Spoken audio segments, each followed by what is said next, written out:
అవినీతికి పాపం పండింది. ఉపాధ్యాయ నియామక కుంభకోణం కేసులో దోషులుగా తేలిన హర్యానా మాజీ ముఖ్యమంత్రి ఓంప్రకాష్ చౌతాలా, ఆయన కుమారుడు అజయ్ చౌతాలాకు 10 ఏళ్ల జైలు శిక్ష పడింది. ఈ కేసులో మరో 3 ప్రధాన నిందితులకు 10 ఏళ్ల జైలు శిక్ష ఖరారు చేస్తూ ఢిల్లీలోని రోహిణి కోర్టు తీర్పు వెలువరించింది.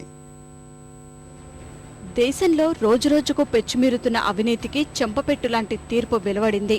అవినీతికి పాల్పడిన హర్యానా మాజీ ముఖ్యమంత్రి సహా కేసులో ప్రధాన దోషులుగా తేలిన మరో 4గురికి ఢిల్లీ న్యాయస్థానం 10 ఏళ్ల జైలు శిక్ష విధించింది.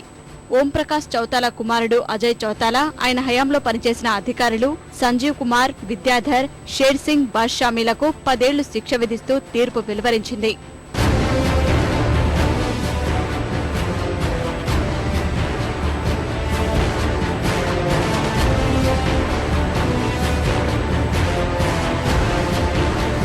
హర్యానాలో ఓంప్రకాష్ చౌతాలా ముఖ్యమంత్రిగా పనిచేసిన సమయంలో ప్రభుత్వం ఉపాధ్యాయ నియామకాలు చేపట్టింది.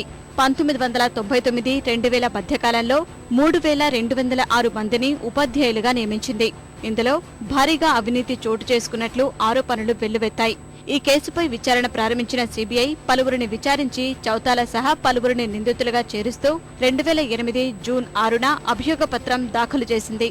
కేసును విచారించిన న్యాయస్థానం ఐఎన్ఎల్డీ అధినేత చౌతాలా, ఆయన కుమారుడు అజయ్ చౌతాలా సహా 53 మందిని ఈ నెల 16న దోషులుగా నిర్ధారించింది. ఈ మేరకు దోషులకు ఇవాళ తీర్పు ప్రకటించింది. 5 సార్లు ముఖ్యమంత్రిగా పనిచేసిన ఓంప్రకాష్ చౌతాలా వయస్సు, ఆరోగ్యాన్ని పరిగణలోకి తీసుకోవాలన్న వాదనలతో న్యాయస్థానం ఏకీభవించలేదు. చౌతాలాకు ఒకరోజు శిక్ష విధించినా ఎక్కువేనన్న ఆయన తరపు న్యాయవాదుల అభ్యర్థనను పరిగణలోకి తీసుకోలేదు. దోషులు ఉపాధ్యాయ నియామకాల్లో అక్రమాలకు పాల్పడ్డారని, చౌతాలా ఆయన కుమారుడు ఇందుకోసం అక్రమ దస్తావేజులు సృష్టించారన్న సీబీఐ దోషులకు కఠిన శిక్షలు విధించాలని అభ్యర్థించింది. సీబీఐ వాదనతో ఏకీభవించిన న్యాయమూర్తి అందుకు అనుగుణంగానే తీర్పు వెల్లడించారు. న్యాయస్థానం తీర్పు ప్రకటించడానికి ముందు పెద్ద హైడ్రామా చోటు చేసుకుంది.